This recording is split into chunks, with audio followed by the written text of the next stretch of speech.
Wilayah Indonesia yang luas membutuhkan penanganan tersendiri untuk memajukan daerah-daerah tertinggal dan terpencil.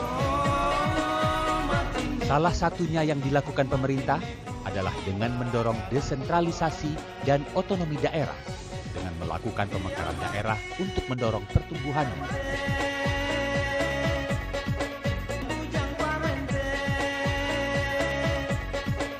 Kabupaten Bone Bolango merupakan salah satu daerah pemekaran baru yang didorong untuk bisa mempercepat pembangunan daerah.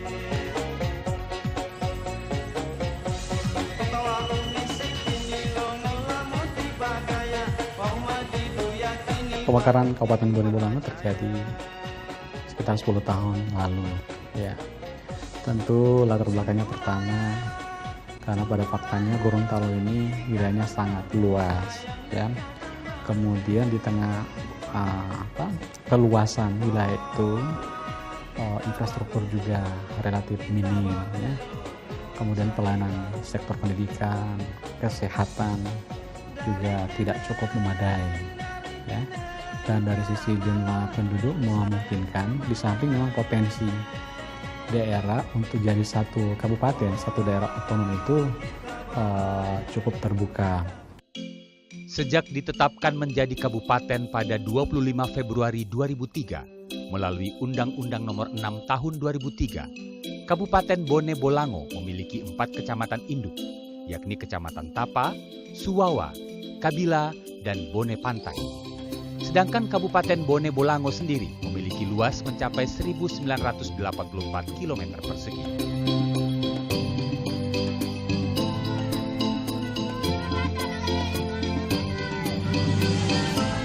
Setelah 10 tahun berjalan, kini Kabupaten Bone Bolango memiliki penduduk kurang lebih 160.000 jiwa. Kabupaten Bone Bolango memiliki beberapa sektor andalan untuk memajukan daerah.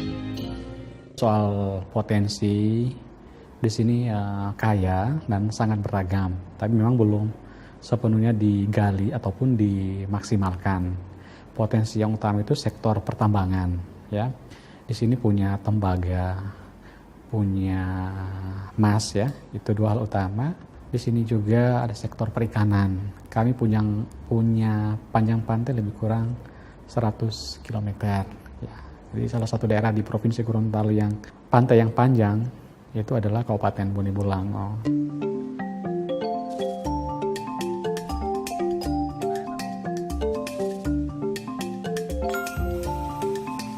Mata pencaharian masyarakat Kabupaten Bone Bolango sebagian besar bergerak di sektor pertanian. Seperti bertanam padi, jagung, maupun tanaman perkebunan dan tanaman pangan lainnya.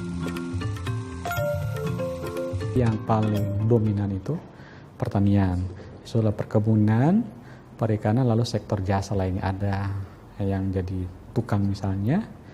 Jadi banyak usaha-usaha di bidang jasa, walaupun itu belum dominan karena masih dominannya itu adalah ekonomi Bone Bolango digerakkan oleh sektor pertanian. Kita ini berada walaupun di pinggirannya Gorontalo, tapi kita juga berada di sentrum karena kita berbatas dengan Provinsi Sulawesi Utara.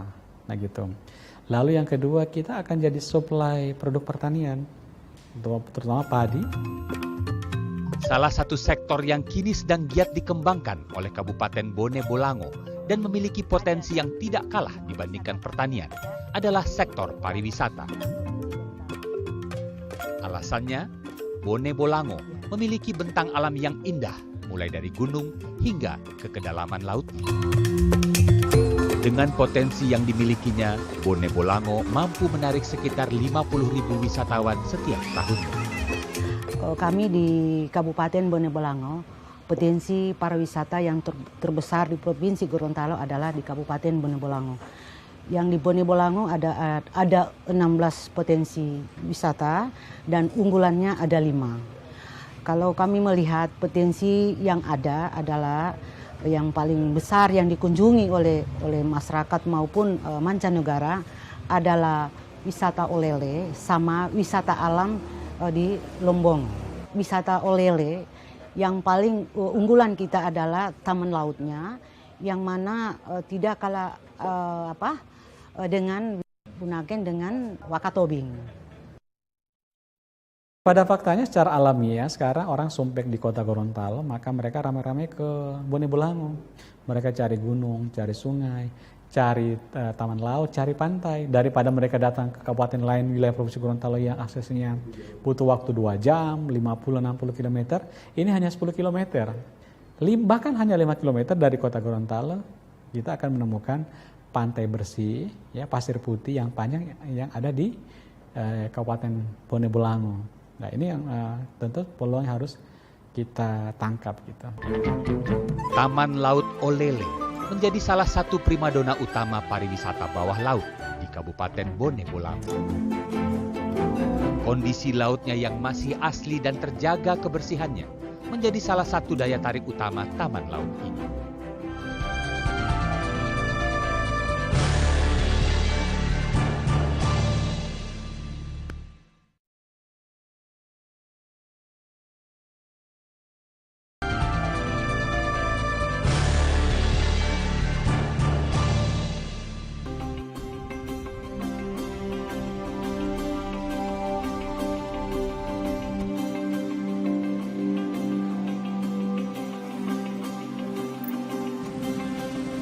Letak Kabupaten Bone Bolango yang berbatasan langsung dengan kota Gorontalo sebagai pusat pemerintahan dan perekonomian di Provinsi Gorontalo membuat potensi pariwisata yang ada di kabupaten ini dipilih warga Gorontalo untuk melepaskan sejenak tekanan pekerjaan dan kesibukan.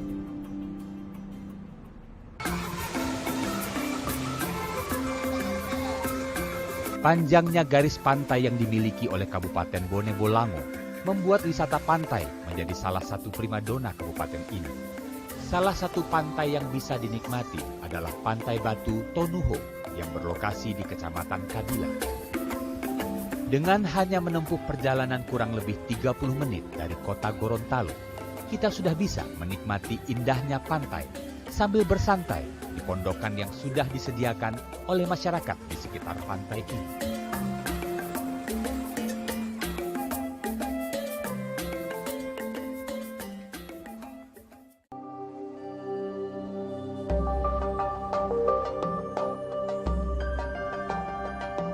Namun pantai dan laut di sepanjang selatan Bone Bolango tidak hanya memiliki keindahan di permukaannya saja. Ia ternyata menyimpan harta karun keindahan bawah lautnya. Salah satu lokasi terbaik untuk menikmati keindahan bawah laut adalah di Taman Laut Olele, Kecamatan Kabila. Taman Laut Olele berada sekitar 26 km arah tenggara kota Gorontalo. Bila menggunakan kendaraan bermotor, perjalanan bisa ditempuh sekitar 1 jam. Kondisi jalan menuju desa Olele sudah cukup baik. Khusus untuk potensi pariwisata, barangkali di Provinsi Gorontalo mungkin potensi terbesar itu ada di daerah sini, di Bone Bolango. Kita punya namanya Taman Laut Olele, ya. Dimana salah satu kekuatan dari Taman Laut ini adalah matahari bisa tembus sampai ke bawah laut sehingga kita bisa menyaksikan keindahan taman lautnya, ya, biota-biota di dalam laut tersebut, karang-karangnya yang indah.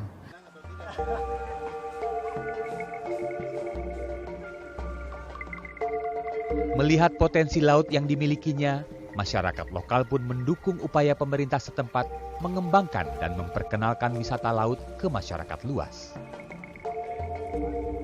Alhamdulillah wisata Olele kan dicanangkan tahun 2006. Dari tahun-tahun setelah 2006 itu sebelum adanya PNPM itu tamunya sangat kurang karena fasilitas di sini tidak ada. Begitu ada PNPM pariwisata Bone Bolango 2011-2012 itu sudah mulai ada peningkatan.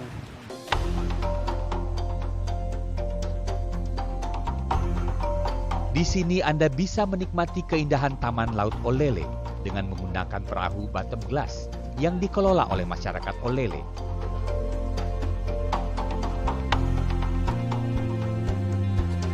Dengan menggunakan perahu ini, Anda bisa menikmati keindahan taman laut dari permukaan laut.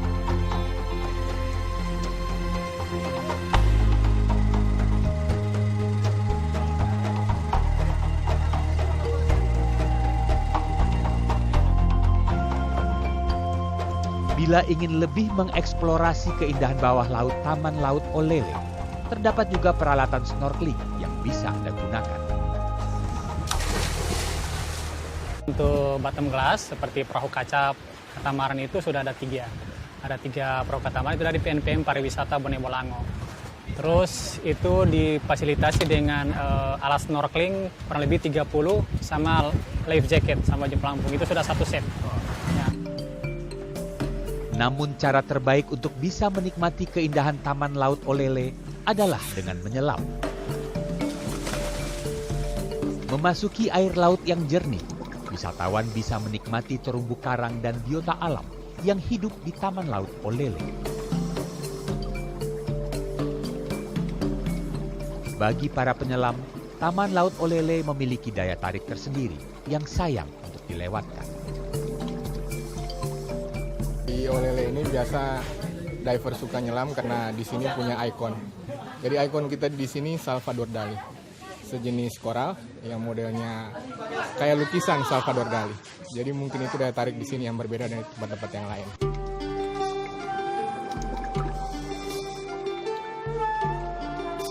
Selain itu, lokasi Taman Laut Olele yang berada di Teluk Tomini membuat arusnya tidak terlalu kuat, hingga membuat penyelam bisa menghabiskan waktu lebih lama di dalam laut.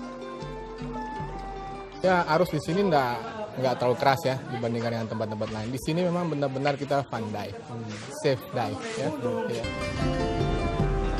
Taufik, salah seorang pengelola diving center di Gorontalo, melihat penyelaman di sepanjang Gorontalo dan Teluk Tomini terus mengalami peningkatan dalam beberapa tahun terakhir. Kalau dilihat dari polanya ada peningkatan, dari pola setiap tahun itu ada peningkatan. Karena industri diving untuk di Indonesia sendiri kalau saya lihat sudah mulai agak berkembang dibanding dulu-dulu. Kalau dulu mungkin orang melihat industri diving sebagai olahraga yang termasuk cukup mahal ya. Kalau sekarang mungkin udah nggak terlalu, karena diving juga udah termasuk bukan cuma sekedar olahraga ekstrim, tapi udah bisa dibilang sebagai bagian gaya hidup juga. Dengan berkembangnya Taman Laut Olele, masyarakat sekitar pun turut merasakan manfaat dari sektor pariwisata dan membentuk kelompok-kelompok yang berkecimpung di dunia pariwisata. Kalau di kelompok itu, kalau LKM dia bentuk 3 kelompok, masing-masing kelompok itu 10 orang. Itu lembaga kesadaran masyarakat, itu dari PNPM Pariwisata Bone Bolango. Terus dari pariwisata juga, sadar wisata itu kurang lebih 15 orang. Nah, jadi totalnya sekitar 45 orang yang berkecimpung di pariwisata. Pariwisata di Olele masih terbuka luas untuk dikembangkan lebih lanjut. Namun sebagai warga lokal Olele, Yonis mengharapkan pengembangan pariwisata di sini jangan sampai meninggalkan keterlibatan masyarakat lokal. Kalau menurut saya lebih bagus itu kita pariwisata berbasis masyarakat. Jadi kalau bisa kita dirikan seperti homestay, masing-masing misalnya satu rumah kita fasilitasi dengan 2 kamar yang harganya misalnya 100 sampai 150 ribu. Nah, sehingga kita tidak tanggung-tanggung untuk mempromosikan Olele. Begitu Olele sudah dipromosikan, orang datang bisa kita fasilitasi dengan homestay. Besarnya potensi Taman Laut Olele perlu diimbangi dengan promosi yang gencar, sehingga bisa menarik perhatian wisatawan, khususnya penyelam, untuk datang dan menikmati keindahan laut yang memesona. Kalau yang kurang itu sebenarnya promosi ya. Kalau di kalangan penyelam dari luar negeri, mereka tahu Gorontalo, tapi di kalangan penyelam lokal kadang mereka belum tahu Gorontalo itu seperti apa. Faktor promosi saya rasa masih kurang untuk promosi daerahnya. Seperti halnya pariwisata berbasis alam, kesadaran masyarakat untuk menjaga lingkungan menjadi poin penting untuk keberlangsungan objek wisata itu sendiri. Kalau untuk ke depan, ya saya berharap kondisi laut kita bisa lebih baik lah. Jangan setiap tahun bukannya malah lebih baik, malah lebih rusak. Itu yang utamanya ya, karena kita hidup dari laut juga.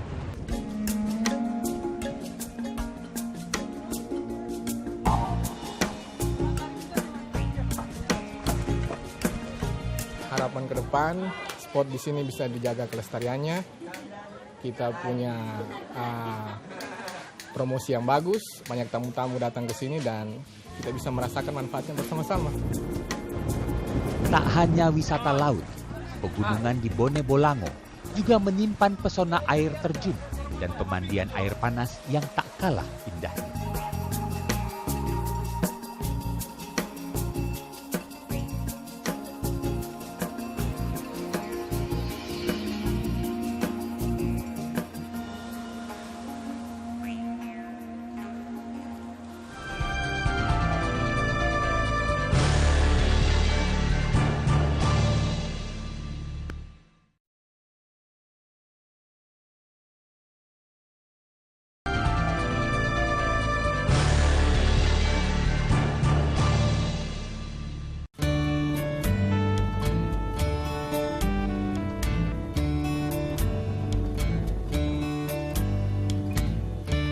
Tak hanya objek wisata bahari, kawasan pegunungan di Kabupaten Bone Bolango juga menyimpan pesona yang tak kalah indahnya.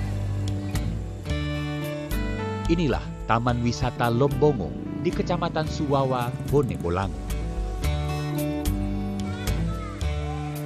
Di taman ini terdapat 2 kolam yang saling terhubung, yang memiliki suhu air yang berbeda, kolam air panas dan kolam air hangat. Berendam di kolam ini langsung menghilangkan lelahnya perjalanan. Konon kolam ini juga memiliki khasiat untuk kesehatan dan terapi penyakit.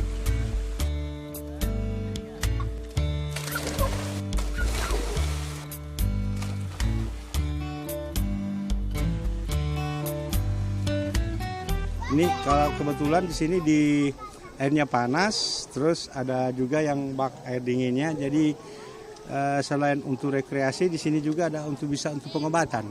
Di sini sudah banyak yang ada penyakit stroke itu biasa mereka tinggal di sini jadi baik. Sudah banyak pengalaman itu, ada berapa orang yang sudah baik. Jadi dari dingin panas dingin dia jadi baik menetap di sini.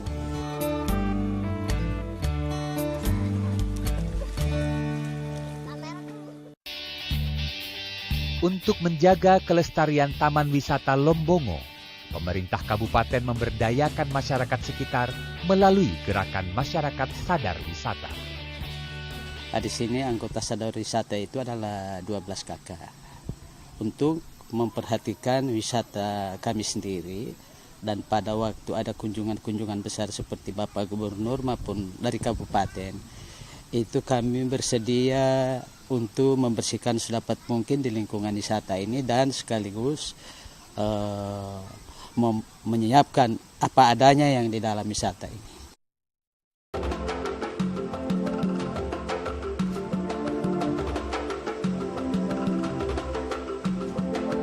Taman Wisata Lombongo juga terhubung langsung dengan Taman Nasional Bogani Nani Wartabone yang memiliki luas 287 hektar. Selain memiliki beragam jenis flora, hutan lindung ini memiliki pesona air terjun yang indah.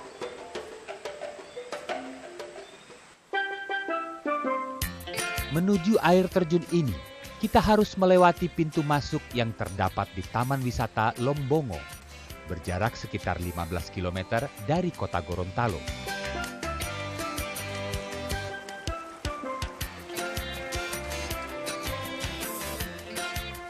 Sesampainya di dalam kawasan Taman Nasional Bogani Nani Wartabone, Anda akan disuguhi pemandangan alam yang asri. Selanjutnya, kita harus menyusuri jalan setapak dengan batu-batu yang sudah tertata.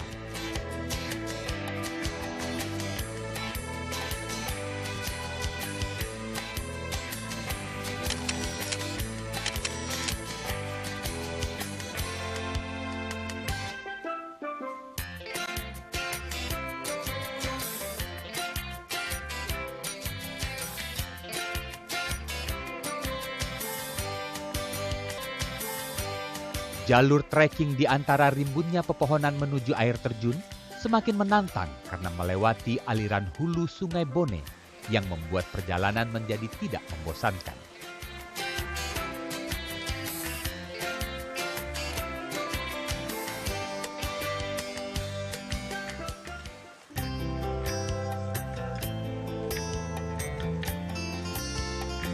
Di tengah perjalanan pun Anda bisa beristirahat sejenak di shelter yang telah disediakan.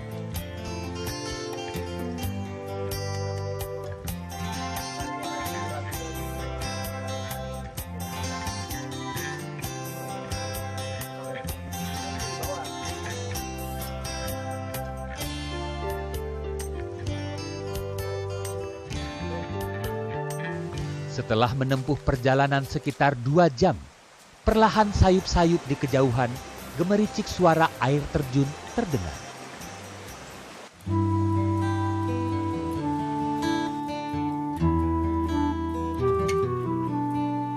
Letihnya badan sepanjang perjalanan sirna seketika saat melihat keindahan dan merasakan segarnya air yang tercurah deras dari puncak air terjun.